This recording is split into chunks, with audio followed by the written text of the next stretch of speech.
मैं गुजारिश करूँगा आली जनाब हज़रत मौलाना अलाउद्दीन साहब कासमी मदज़िल्लहुल आली इमाम व ख़तीब जामे मस्जिद काला बरवा मगरबी चंपारण से तशरीफ़ लाए हैं। नहायत ही संजीदा गुफ्तगू करते हैं।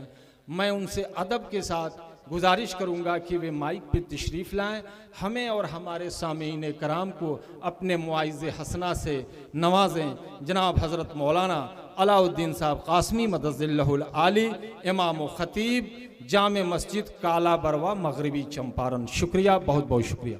अस्सलामु अलैकुम व रहमतुल्लाहि व बरकातुहू। अल्हम्दुलिल्लाहि कफ़ा व सलामुन अला इबादिहिल्लज़ीना इस्तफ़ा अम्मा बाद। फ़अऊज़ु बिल्लाहि मिनश शैतानिर रजीम। बिस्मिल्लाहिर रहमानिर रहीम। अम कुन्तुम शुहदाअ इज़ हज़र याक़ूबल मौत इज़ क़ाल लिबनीहि मा तअबुदून मिन बअदी क़ालू नअबुदु इलाहक व इलाह आबाइक इब्राहीम व इस्माईल व इसहाक़ इलाहन वाहिदा व नहनु लहू मुस्लिमून।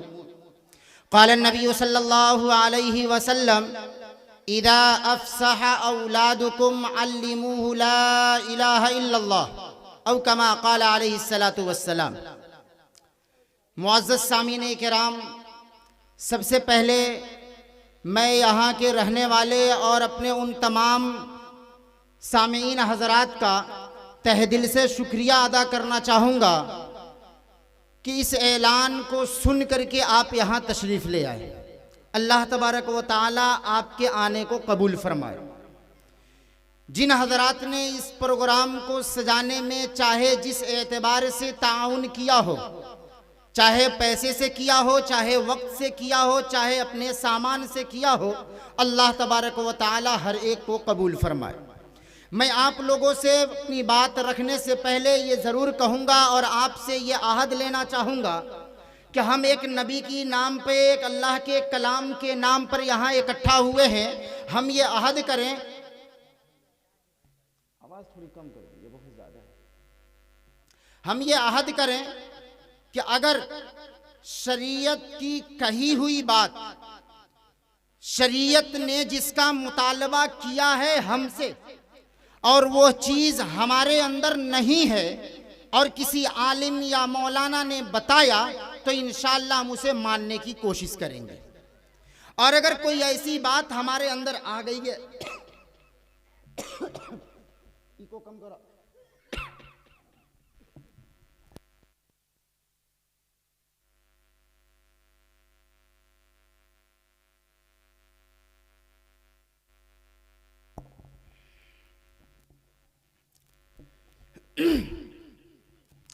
और जो चीज़ें शरीयत के अंदर मतलूब नहीं है, शरीयत ने मना किया है और हमारे अंदर शैतान के रास्ते से वो चीज़ें आ गई हैं, तो इंशाअल्लाह हम उसे छोड़ने की कोशिश करेंगे। इंशाअल्लाह याद करते हैं ना, ये प्रोग्राम हम काय के लिए किए हैं, यहाँ काय के लिए आखिर इस वक्त ए बरा सही से ही बताओ लोग कि बिस्तर गर्मा गई रही कि ना गर्मा गई रही।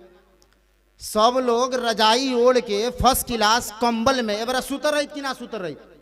आखिर इतना रात के ओस गिरता, ठंडा लागता, लेकिन आके यहाँ आदमी बैठल बा। बाहर से आलिम उलमा के मौलवी साहब लोग के बुलैले बा, काहे खतरा, ताकि कुरान के, अल्लाह के, नबी के, रसूल के बात होई और नीमन जौन बात होई कुरान के मुताबिक होई। हमनी के अंदर अगर गलत हो गई तो ओकरा के छोड़ दल जाए या नीमन का ले लहल जाए। यही खतरा नुआइल बनी समझ। तो अल्लाह से दुआ कर जाओ कि अल्लाह तबारक व तआला हमरों के सही सही कहे के और सब केहू के ओकरा ऊपर अमल करे के तौफीक दे। आमीन। मैंने आपके सामने कुरान मुकद्दस की जो आयत पढ़ी है, उसके अंदर अल्लाह रब्बुल इज़्ज़त क्या फरमाता है उसे गौर से सुनिएगा। अल्लाह ताला फरमाता है, अम कुंतुम शुहदा इज़ हज़र याक़ूबल मौत, कि जब याकूब अलैहिस्सलातु वस्सलाम को मौत आई तो क्या आप उस वक्त मौजूद थे? क्या आप लोग उस वक्त मौजूद थे? जाहिर सी बात है कि मौजूद नहीं थे।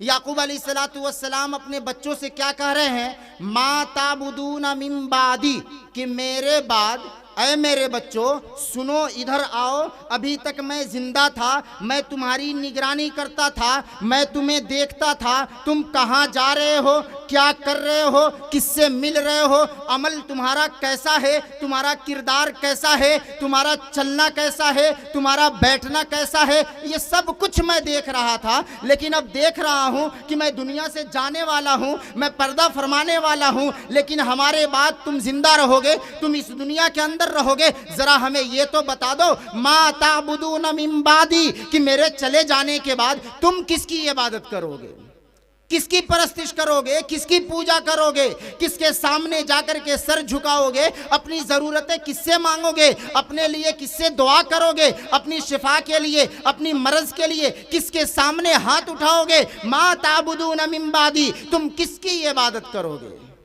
बच्चे भी थे, तरबियत याफ्ता थे, बच्चे तरबियत याफ्ता थे, नबी की औलाद थे। वो क्या कहते हैं, कालू नाबुदु इलाहका व इलाह आबाइका। क्या अब्बू जान आप ये सवाल कैसे कर रहे हैं, आपने हमारी तरबियत की है, आप एक नबी हैं, आपने हमें बताया है कि खुदा एक है, आपने हमें बताया है कि एक खुदा की इबादत करनी चाहिए, आपने हमें बताया है कि चाहे तन्हाई में हो, चाहे मजलिस में हो, अकेले हो, अंधेरे में हो, रोशनी में हो, डरना सिर्फ अल्लाह से है। आप हमसे सवाल करते हैं। कालू, उन्होंने कहा, नाबुदु इलाह का, अय अब्बू जान हम तो आपके रब की इबादत करेंगे, जिसकी इबादत आप करते आ रहे हैं, जिसके आपने हमें सिखाया है, हम उसकी इबादत करेंगे। आपके बाप दादा जो आपसे पहले गुजर गए, जो उनका रब है, हम उनकी इबादत करेंगे। अब मुझे आप लोगों से, नाजिम साहब ने एक ऐलान किया था इस्लाह मुआशरा के हवाले से तालीमी बेदारी का, मैं आपसे पूछना चाहता हूं, जो इसमें गार्जियन हजरात हैं, हमने क्या वसीयत बना करके रखी है अपने बच्चों के लिए।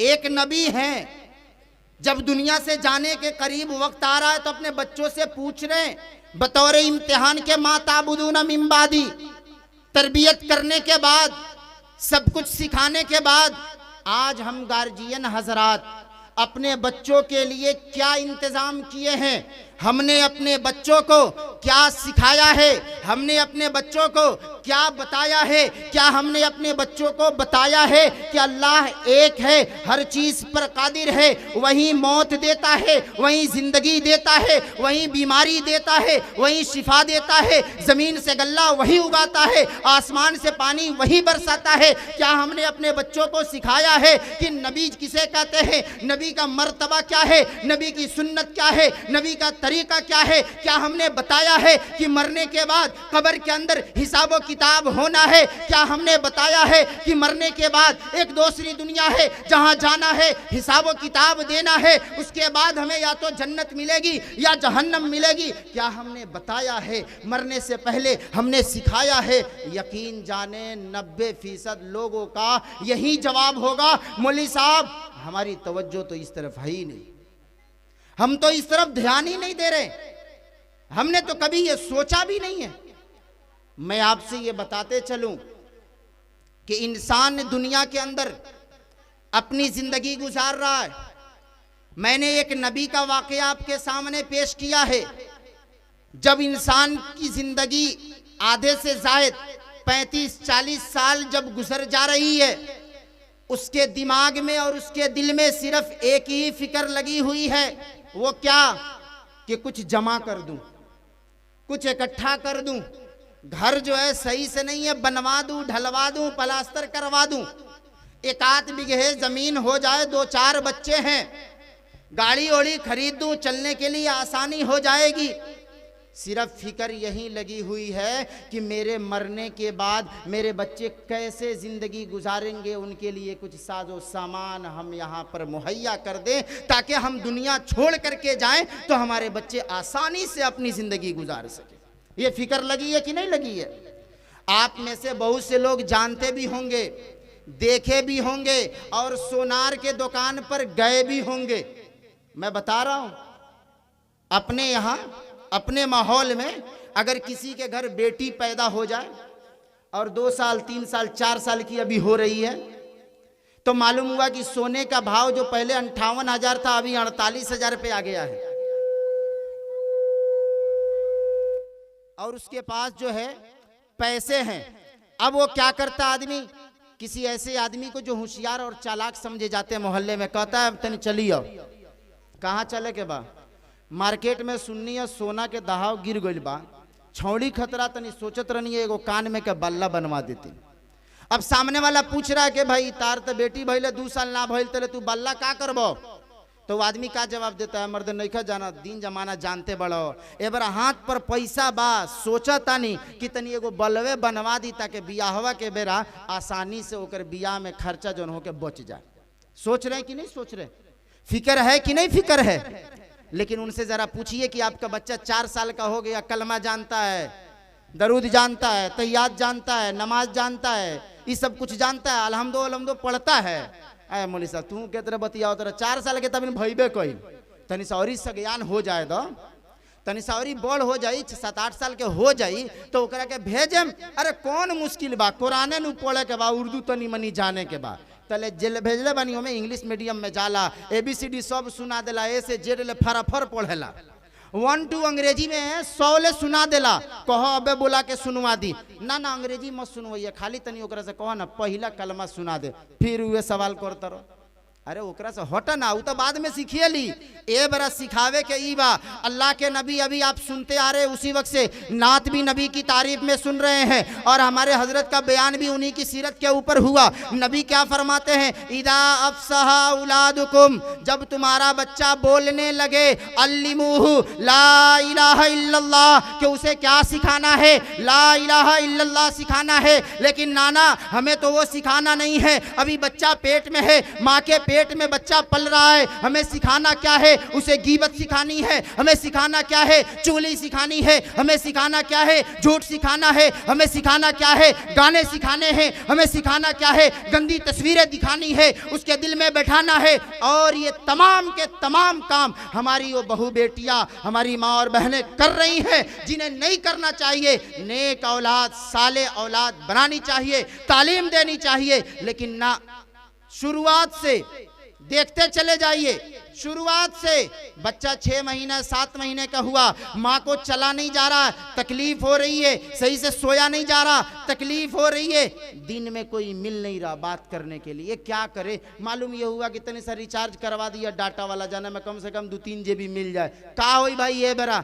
तो देखत रहम तनी सा मन बहलत रही, होता कि नहीं के होत? देखत रहम तनी सा मन बहलत रही, पेट में ले ले बानी, लेकिन देखत रहम मन बहलत रही, उसके ऊपर असर पड़ रहा है। 9 माह तक लगातार वो औरत सिर्फ अपना टाइम पास करने के लिए वो देख रही है, सीरियल देख रही है, वीडियो देख रही है, ना मालूम कौन कौन से अकाउंट और कौन कौन से चैनल पे जाकर के कौन कौन सी तस्वीरें देख रही हैं, और बच्चे के ऊपर पूरा का पूरा असर पड़ रहा है। बच्चा पैदा हो गया, बच्चा अभी कुछ नहीं जानता, ना बोलता है, ना कुछ कहता है, कुछ नहीं, कुछ भी होता, सिर्फ रोता है, सिर्फ रोता है, बच्चा रो रहा। और माँ को कहीं पे दूसरी सहेली से बात करनी है, माँ को दूसरी सहेली से बात करनी है, और बच्चा जो है कहाँ इधर रो रहा है। अब माँ क्या कर रही है, मोबाइल में वीडियो चालू कर दे रही है, बच्चे के सामने तकिया लगा करके रख दे रही है। बच्चे के कान में अचानक नई जब आवाज आ रही है तो बच्चा सुनने पे मजबूर है, सोच रहा है ये आवाज आ क्या रही है कौन सी आवाज? अब बच्चा बिल्कुल शांत हो गया। अब माँ क्या सोच रही हो कि मतलब लड़को हमारे वीडियो समझता, वो देखा था वही से चुपा गई बा। अब अगला बेरी से जब जब लड़का रोवल शुरू करता तब तब मोबाइल के वीडियो चालू करके ओकरा सामने रखा जाता। कोनो टेंशन नहीं के, मोबाइल धरा दो, चलो के ना घूम के आवल जा, का भइल तो लड़कुआ देख ली वही से मान जाई। मामला आप देखते चलिए, ये मामला अभी बढ़ रहा है, अभी साल भर का भी नहीं हुआ है, उसके दिमाग में हम बैठा रहे हैं, वो तस्वीर उसे दिखा रहे हैं, वो गाने और डीजे और बाजे उसे सुना रहे हैं, वो सुनते सुनते सुनते 3 साल का हो गया, 4 साल का हो गया। अब तो हमें फिक्र हुई नहीं कि मस्जिद के मकतब में बैठा दे, किसी मौलवी साहब के पास बैठा दे, का है भाई? अरे वो में बैठाएम तो मौलवी लाइन में घुस जाई, वो में बैठाएम तो मौलवी लाइन में घुस जाई। अब मौलवी साहब लोग के जानते बड़ा है बड़ा, ना वो लोग के खर्चा चलेला और ना वो लोग के खाना सही से होला। का है भाई 7,000 से 8,000 कमाई लो, लड़कुआ के ले जाई वही में फंसावे। अरे ले चलो अंग्रेजी मीडियम में, ले चलो अंग्रेजी मीडियम में। मैं अपने यहाँ की बात बता रहा हूँ, एक साहिब से बात होने लगी, उनका बच्चा जो है अभी 4 साल का है, कह रहे हैं कि इसका नाम स्कूल में लिखवा दे रहा हूँ। मैंने कहा क्यों लिखवा रहे? कह रहे हैं कम से कम 6 घंटा उसमें बैठ करके देखेगा ना कैसे कैसे किया जाता है। मैंने कहा फीस तो मालूम हुआ कि 1000 से 1200 रुपया है, 4 साल का लड़का है, 1000 से 1200 रुपया है, फीस देंगे, 6 घंटा उसमें बैठेगा, मकतब में ले जा करके 200 रुपये फीस दे करके नहीं बैठाएंगे। कहा भाई मौलवी बन जाएगा तो 7-8 हज़ार ना कमाएगा, इंजीनियर बनेगा तो लाख रुपया कमाएगा, डॉक्टर बनेगा तो करोड़ों कमाएगा, मौलवी बनेगा तो 7-8 हज़ार कमाएगा। मैं ये सवाल हर जगह करता हूँ, आज आप लोगों से भी कर रहा हूँ। आप लोग बताएं कि आप लोग या तो एक झूठ बोलते हैं या दोनों सच बोलते हैं। आपके हवाले ये सवाल मेरा, आप में से बहुत से लोग खड़े होकर के और ये एतराज़ करते हैं, अरे मौलवी साहब लोग हर जगह खाते रहते हैं, मौलवी साहब लोग खाते रहते हैं, मौलवी साहब लोग बड़ी खाली गोसे मछली खाते रहेला। एतराज़ करते हैं ना, मौलवी साहब लोग खाते रहेला। जब उनकरा से कहल जाला तार 3 गो लइका बड़ा सने गोला के मौलवी साहब बना ना दो, तो कहल बाप चलल बड़ा हमरा का पुलावे, कमाई कितना, कमाई 7,000 से 8,000, खाई कौची। अभी यहाँ बोले कि मौलवी साहब ज्यादा खाते हैं, जब बच्चे को मौलवी बनाने का हुआ तो कह रहे लोग कि खाएगा कहाँ से। इसका मतलब या तो पहले वाला झूठ है या दूसरा वाला झूठ है कि नहीं है। अरे जब आपको यकीन है कि मौलवी खाते ज्यादा है तो बच्चे को मौलवी बनाते क्यों नहीं, और अगर आपको यकीन है कि नहीं खाते भूखे मर रहे हैं तो एतराज करते क्यों। दोनों में से एक को छोड़िए। लेकिन एक बात सच बता रहा हूं, मना करना पड़ता है, सही कह रहा हूं, मना करना पड़ता है मेजबानों से कि हजरत गोश्त वोश्त मत बनवाइएगा, सब्जी चावल बनवा दीजिएगा, मन नहीं कर रहा गोश्त खाने का, मना करना पड़ता है। ऐसी कोई चीज़ नहीं कि मौलवी साहब लोग नहीं खाते हैं। 8,000 और 10,000 में क्या होगा, इंशाअल्लाह अल्लाह तबारक व तआला जो है उसके रिस्क ज़मीन अल्लाह तबारक व तआला देने वाला है। आप लोग हौसला करें, हिम्मत रखें कि अपने बच्चे को हम दीनी तालीम देंगे। मैं ये नहीं कहता कि 4 बच्चे चारों को आलिम बनाइए, मैं ये नहीं कहता सबको ले जाकर के मदरसे में भर्ती करिए, बेशक आप ले जाइए, डॉक्टर, इंजीनियर, कलेक्टर, ओसीआर, वकील, बड़ा से बड़ा जज बनाइए, लेकिन उससे पहले उसके अंदर इतना दीन दाखिल जरूर कर दीजिए कि वो पहचान सके कि बाप का मर्तबा, माँ का मर्तबा क्या है, अल्लाह और रसूल का मर्तबा क्या है, दीन क्या है, जायज़ क्या है, नाजायज़ क्या है। जिस बच्चे को ये पता नहीं होगा कि अल्लाह के नबी का फरमान क्या है, अल्लाह का हुक्म क्या है, तो वो बच्चा आपकी भी इज्जत नहीं करेगा। और फिर वही होगा जो नाजिम साहब ने कहा कि आप जाइए उन मौलवी साहब के पास जो लौंग देखते हैं कि लाइन पे लाइन लगी हुई है कि मौलवी साहब तनी पानी पढ़ के दे दिया, लौंग पढ़ के दे दिया, तनी कोनो तबीज बना दिया। काहे खतरा, हमार लइकुआ एकदम बिगड़ गइल बा, हमार लइकुआ एकदम बिगड़ गइल बा, हमार सुनते नहीं खे, रात में 10 बजे के बाद आवेला सूते खतरा, और भोरारिया में जगवे न करेला, 10 बजे ले सूतल रहेला, जब देख तब ओकरा मुंह में गुटका पान रहता, कोनो के साथे बीड़ी सिगरेट पियता, गांजा जाके पियता, सब बिगड़ गइल बा, हमार सुनत नहीं खे। जाहिर सी बात है कि शुरू से, इब्तिदा से, जब वो बच्चा छोटा सा था, कुछ बोल नहीं सकता था, मना नहीं कर सकता था, हमने उस वक्त से उसके सामने वो तस्वीरें दिखाई हैं, वो चीज़ें सुनाई हैं कि जिसको उसने अपने अंदर जज्ब किया है। अब वो टाइम आ गया कि जिसको अपने दिमाग से निकाल करके अमल में लाए, अब वो टाइम आ गया है कि जिसके ऊपर वो चलना शुरू करे। अब वो चल रहा है, वो तो आपके तालीम के मुताबिक अमल कर रहा है, वो तो सही रास्ते पे जा रहा है। जिम्मेदारी हमारी थी कि अपने बच्चों की तरबियत बचपन में हम करते, जिम्मेदारी हमारी थी। मैंने नबी का वाकया इसीलिए आपके सामने रखा कि नबी होने के बावजूद अपने बच्चे से सवाल करते हैं माँ ताबुदून मिन बादी, लेकिन हमारा मसला यह है कि हम मरने के वक्त कहते हैं कि बेटा फलाने ज़मीन तुम ले लेना, वो ज़मीन भैया को दे देना, वो वाली घड़ारी वो ले लेगा, बाइक वो ले लेगा, और यहाँ वाला ये ले लेगा, और सुनो वो फलनवा है ना, खेत में गया तो उससे झगड़ा हुआ है, मुझे वो गाली दिया है, उसके पास नहीं जाना, उससे बोलना नहीं। हम नसीहत ऐसे ऐसे करते हैं कि भाई उसके पास मत जाना, उसके घर से लड़ाई है, उसके घर मत जाना। और एक नबी क्या वसीयत कर रहे, क्या पूछ रहे, मा ताबुदून मिन बादी, भाई तुम्हारा अकीदा क्या है, तुम किसकी इबादत करोगे, मैं तो अब जा रहा हूं। हमारी तरबियत क्या है, क्या आपके सामने क्या है, हम तो दुनिया से जाने वाले। हमने जो कट्ठा 2 कट्ठा, बीघा 2 बीघा जमा कर दिया, घर बनवा दिया, आपको इतना बड़ा कर दिया। अब आप बताएं कि आप हमारे मरने के बाद हमारे लिए क्या करिएगा। जरा हम पूछें, जाकर के अपने बच्चों से पूछें कि आप, हम जा रहे हैं तो हमारे मरने के बाद आप क्या करिएगा। ये सवाल जानते हैं, ये हर जगह नहीं उठाया जाता है। मैं इसलिए उठा रहा हूं कि हर आदमी इस बात में लगा हुआ कि मेरे मरने के बाद बच्चे का क्या हो रहा। अरे कभी ये भी तो पूछ लीजिए ना कि तुम्हारे लिए इतना सारा किया, मेरे मरने के बाद तू क्या करेगा।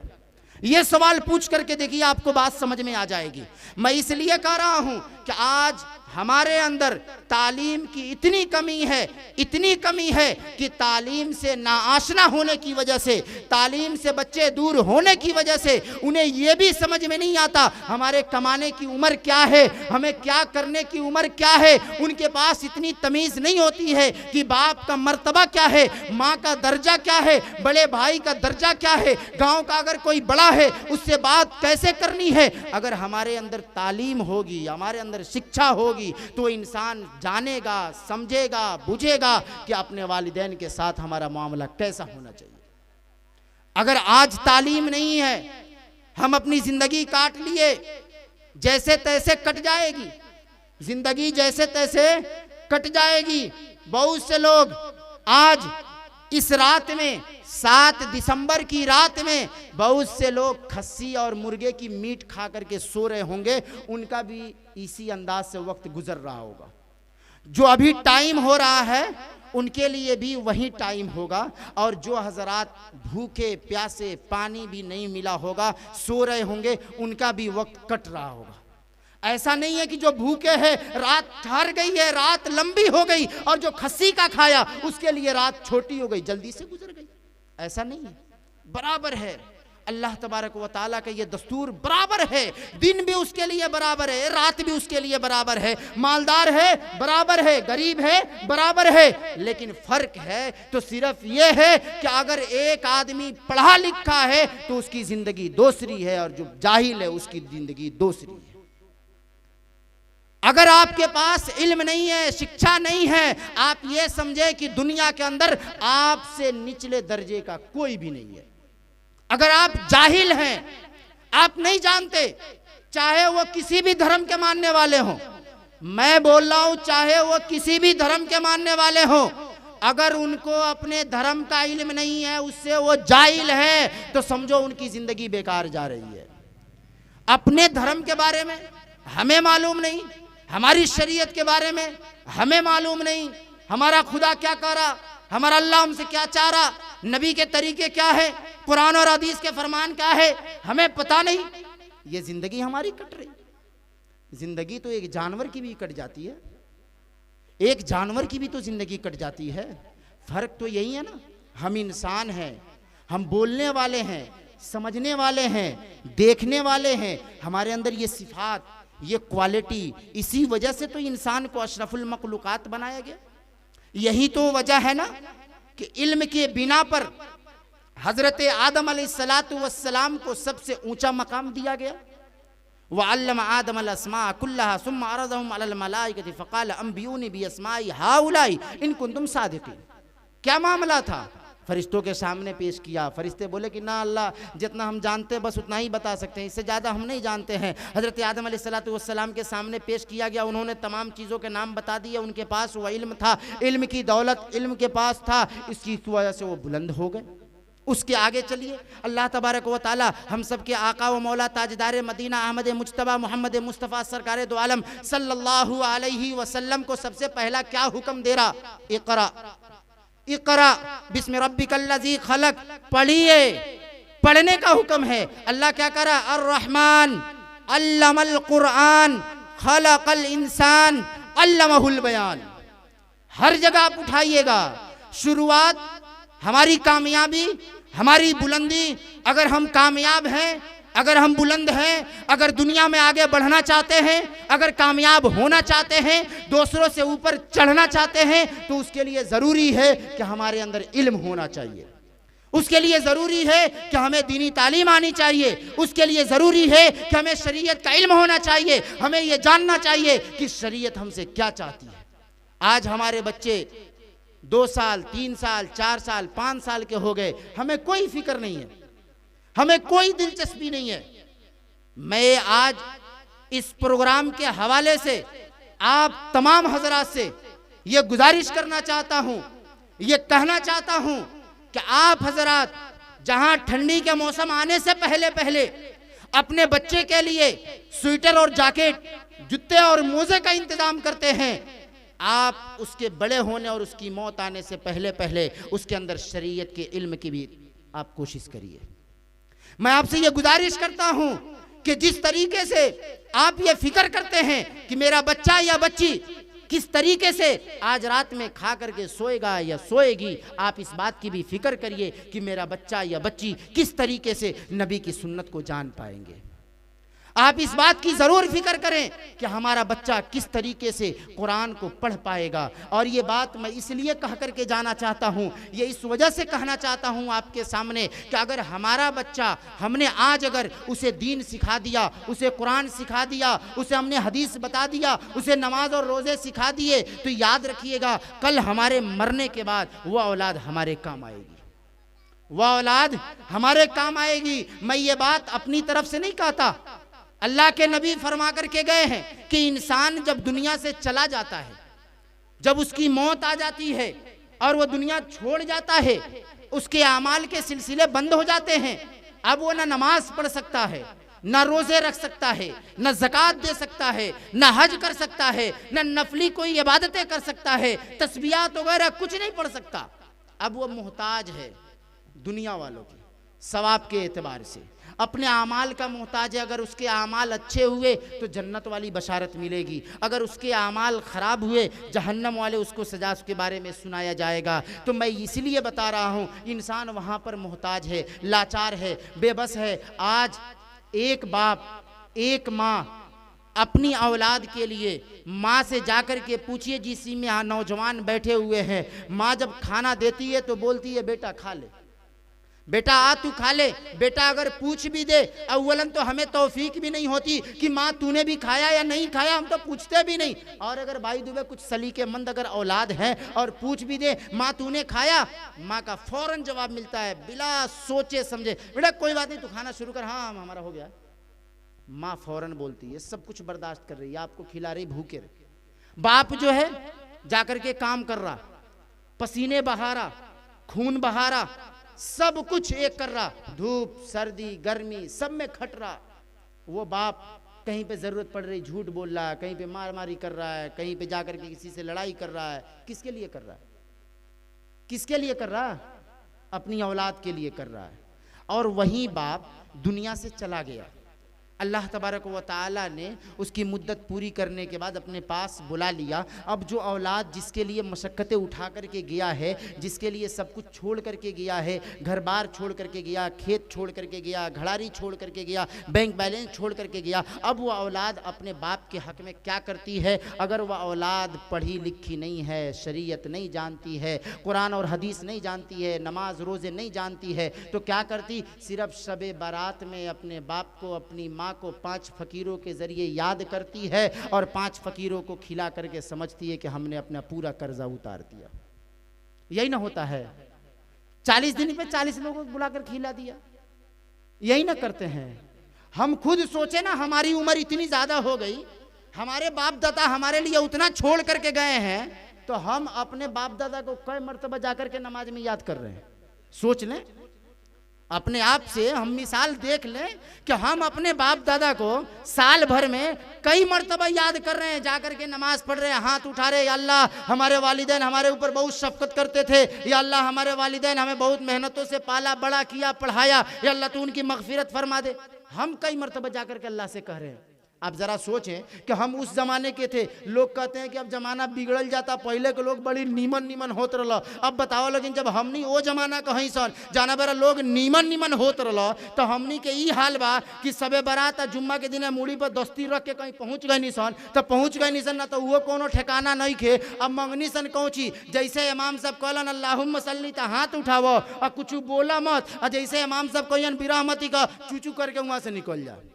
ना कुछ मंगनी, ना अपना खतरा, ना अब्बा खतरा, ना अम्मी खतरा, ना दादा खतरा, ना दादी खतरा, क्यों खतरा ना? ऐसे कि जाए के बा, कहाँ जाए के बा? हॉस्पिटल में जाए के बा, मरीज आ गई हुई, इंजीनियर साइड पे जाए के बा, ऐसे कि ऑफिसर आ गई हुई चेक करे खतरा, जल्दी से भागो। इतना भी फुर्सत नहीं के कि अपना बाप मातारी खतरा तनी सा कुछ पढ़ के अल्लाह से मगफिरत के दुआ कर दहल जाओ। लेकिन एगो बात याद रखिए लोगिन कि ऊ लइका जौना के 3 साल 4 साल 5 साल 6 साल 7 साल 8 साल ले हम ओकरा के मकतब में भेजनी है, मस्जिद में भेजनी है, ओकरा के हम दीन सिखैनी है, सूरह फातिहा सिखैनी है, नमाज सिखैनी है, रोजा सिखैनी है, ओकरा ऊपर हम पैसा खर्चा कैनी है। ऊ लइका ऊ जानता कि नमाज छोड़े में गुनाह बा, ओकर नौकरी बड़का नहीं के, घर के किसान बा, कुछ नहीं के करत, खेती बाड़ी करता, वहां से चुपचाप जैसे मुअज्जिन अजान देता मस्जिद में आवता, नमाज पढ़ता, सुन्नत पढ़ता, हाथ उठावता, चाहे आंसू बहे चाहे ना बहे, अपना जुबान से इतना जरूर कहता, हे अल्लाह ताला तनी हमरा अब्बा अम्मी के तू माफ कर दिया। वो कहाँ से कलस के तरह कलस ऐसे कि ओकरा के तू अपना जिंदगी में दीन सिखैले रह, ऐसे कि तू ओकरा के दीन पढ़ैले रह। ए बरा जनाजा की नमाज खड़ी है, बाप का जनाजा आगे है, बेटा पीछे खड़ा है, इस काबिल नहीं है कि जनाजा पढ़ा सके, पीछे खड़ा है, इस काबिल भी नहीं है कि अल्लाहुम्मा अग़फ़िर ली हय्यिना व मय्यितिना व शाहिदिना व गायबिना व सगीरिना अपने बाप के लिए दुआ भी कर सके, इस काबिल भी नहीं है। हाँ पैसा कमाता अल्हम्दुलिल्लाह, लाख रुपया 2 लाख की सैलरी कमाता है, लेकिन इतना भी हमने दीन नहीं सिखाया है कि कम से कम आखिरी वक्त में, जनाजा वक्त आखिरी है, उस टाइम में आकर के कह दे अल्लाहुम्मा अग़फ़िर ली हय्यिना व मय्यितिना व शाहिदिना, और बाद में जाकर के कब्र के ऊपर खड़िया के सूरह बकरा के आखिरी रुकू। ये तो बहुत लंबा हो गई, चलो छोड़ा, इतना बड़का के याद करे जाई, कम से कम कुल तो याद करैले रहती नौकरा के अपना जिंदगी में कि मुअला के बाद में, माटी देला के बाद में हमरा ऊपर चारू कुल पढ़ के अल्लाह से एक बेर कह दी, ए अल्लाह हम जितना पढ़नी है कर, जितना सवाब बैली कब्र में हमार बाप गल बड़न तनी उनकरा के पहुंचा दिया। अगर हम सिखैले रहें तब ना, बना तो देनी बड़का इंजीनियर, बड़का कलेक्टर बना देनी, पैसा इतना कमाता कि जेने हम जाता नहीं लोग कहता वकील साहब के बाबा अवतरण, हाई वकील साहब के भैया अवतरण, हाई डॉक्टर साहब के चाचा अवतरण। इज्जत तो इतना बा दुनिया में कि पूछा मत, जेने जाओ उन्हें सलामी ठोकाता, जेने जाओ उन्हें लोग हमरे के पूछता, अगर मजलिस में चल जाई तो लोग हमरे और ताके लागता, काय खतरा, ऐसे कि इनकर घर 4 मंजिला बा, सरे में देखा इनकरे खेत पड़ल बा, रोड पे देखा इनकरे गाड़ी चलता, बैंक में देखा इनकरे पैसा धइल बा, जहाँ देखा इनकरे चर्चा बा, लेकिन मुअला के बाद में एक को ना पर्चा बा, कोनो पर्चा उर्चा नहीं के वहाँ तारा नाम पर कि ला इलाहा इल्लल्लाह कोनो पर्चा पर लिखल हो के इनकरा के छोड़ दिए, बड़का धनी कर लो, डॉक्टर लो, इंजीनियर लो, कलेक्टर लो ना, वहाँ फैसला होई तो ईमान के बुनियाद पर, अगर जन्नत मिली तो आमाल के बुनियाद पर, वहाँ पैसा वैसा कुछ ना चली। इसलिए मैं आप तमाम लोगों से इस प्रोग्राम के हवाले से ये गुजारिश करना चाहूँगा कि हम अपने बच्चों के लिए तालीम की फिक्र करें, उन्हें दीनी तालीम ज़रूर दें। और उसकी शक्ल क्या है, अगर आपका बच्चा 3 साल का है उसको घर पे रखिए, माँ उसे हल्का फुल्का सिखाए, 4 साल का हो गया अब वो इतना तमीज़ कर सकता है कि उसे पेशाब लगे तो कह सकता है कि हमें पेशाब करने जाना चाहता हूँ, हाफिजी वहाँ से निकल करके जा सकता है। आप उसे मकतब में ले जाइए, उसे बैठाइए, उसे वहाँ बैठने की तरगीब दीजिए, उसे सिखाइए। 4 से लेकर के 6 साल 7 साल 8 साल तक अगर वो पढ़ेगा मकतब के अंदर तो हमें उम्मीद है वो उर्दू भी पढ़ना जान जाएगा, कुरान भी पढ़ना जान जाएगा। 9 साल हो गया, मदरसे वाले 9 साल के बाद दाखिला लेते हैं अपने के यहाँ। अगर मकतब में बच्चा कायदा सही से पढ़ रखा है, नूरानी कायदा सही से जानता है, नाजरा कुरान पढ़ता है, उसे उर्दू पढ़ने आती है, अब मदरसे वाले भी खुशी खुशी कहेंगे ठीक है लेकर के आइए, मैं दाखिला ले रहा हूँ। मदरसे में अगर आपको पढ़ाना है, हाफिज बनाना, आलिम बनाना है, मदरसे में लेकर के चले जाइए। अगर आपको इस लाइन से निकालना है, ठीक है, उसका आपने 4 घंटे का जो दिन भर में पढ़ाने के लिए मकतब में रखा था उसको कम कर दीजिए, ले जाकर के स्कूल में नाम लिखवा दीजिए। स्कूल में जाएगा 8 बजे से 9 बजे से, और उससे पहले क्या करेगा, आप फजर की नमाज अपने साथ पढ़िए लेकर के, उसके बाद उस बच्चे को कुर्ता पजामा टोपी लगाइए और कहिए कि बाबू जाओ तुम मकतब में 1 घंटा पढ़ करके आओ। सुबह में जाएगा मकतब में पढ़ेगा, फिर आएगा स्कूल जाएगा, स्कूल से आएगा अपना होमवर्क करेगा, मगरिब बात कहिए बेटा जाओ तुम मकतब में बैठ जाओ। अगर हम ये एक तरतीब बनाए, हम अपनी एक शक्ल लेकर के चलें तो हमें अल्लाह की ज़ात से उम्मीद है कि हमारा बच्चा दीनदार होगा, समझदार होगा और वो दुनियावी इल्म को लेकर के इतना आगे बढ़ेगा। इसलिए कह रहा हूँ, उसके साथ दीन लगा हुआ है, अल्लाह को जानता है, अल्लाह को पहचानता है, नबी की सुन्नत को जानता है, हर एक की अदब करके, अल्लाह से दुआ करके, लौ लगा करके आगे बढ़ रहा है। दुनिया में भी आगे बढ़ेगा, दीन में भी आगे बढ़ेगा। हमारे मरने के बाद वह हमारे लिए कब्र में आसानी का सामान पैदा करेगा, हमारे लिए वो अल्लाह तबारक व तआला से दुआए मग़फ़िरत करेगा, हमारे लिए अल्लाह तबारक व तआला से दर्जात की बुलंदी की दुआ करेगा। तो इंशाअल्लाह हम अपने यहाँ एक माहौल बना करके, एक तरतीब बना करके हम अपने बच्चे और बच्चियों की पढ़ाई का इंतज़ाम करें, क्योंकि उसके बगैर, मैंने कहा ना, उसके बगैर इंसान की ज़िंदगी अधूरी है, मैं कहूँ कि नामुकम्मल है। अगर इल्म नहीं है तो इंसान कुछ भी नहीं है, अगर उसके पास दीनी तालीम नहीं है तो उसके पास कुछ भी नहीं है, क्योंकि इल्म के बगैर इंसान कुछ भी नहीं कर सकता है। और एक और बात है इसके साथ कि अगर आपके घर में एक बच्चा और एक बच्ची है, एक बच्चा और एक बच्ची है, तो गौर से सुनिएगा, आपके घर में एक बच्चा और एक बच्ची है और आप एक बच्चे को सिर्फ पढ़ा सकते हैं, मकतब का खर्चा उठा सकते हैं, तो आप बच्ची को पहले भेजिएगा। किसको पहले भेजिएगा? बच्ची को पहले भेजिएगा। उसकी वजह यह है कि अगर एक औरत दीनदार हो जाए, पूरी नस्ल को सही कर सकती है। एक औरत दीनदार हो जाए, पूरी नस्ल को सुधार सकती है। आप लड़की को तरजीह दीजिएगा पहले दीनी तालीम देने के लिए। हाँ, अगर अल्लाह ने आपको इतनी उसात दे रखी है तो आप दोनों को पढ़ाइए, लेकिन बदरजा मजबूरी आपके पास इतने रकम नहीं है, पैसे नहीं है, तो आप पहले लड़की को दीन सिखाइए, फिर पैसे होने पे लड़के को दीन सिखाइए। इंशाअल्लाह अल्लाह तबारक व तआला की ज़ात से हम उम्मीद करते हैं कि हम सब इसके ऊपर अमल करने की कोशिश करेंगे। अल्लाह तबारक व तआला हम सबको अमल की तौफीक अता फरमाए। व आखिरु दावाना अनिल हम्दुलिल्लाहि रब्बिल आलमीन।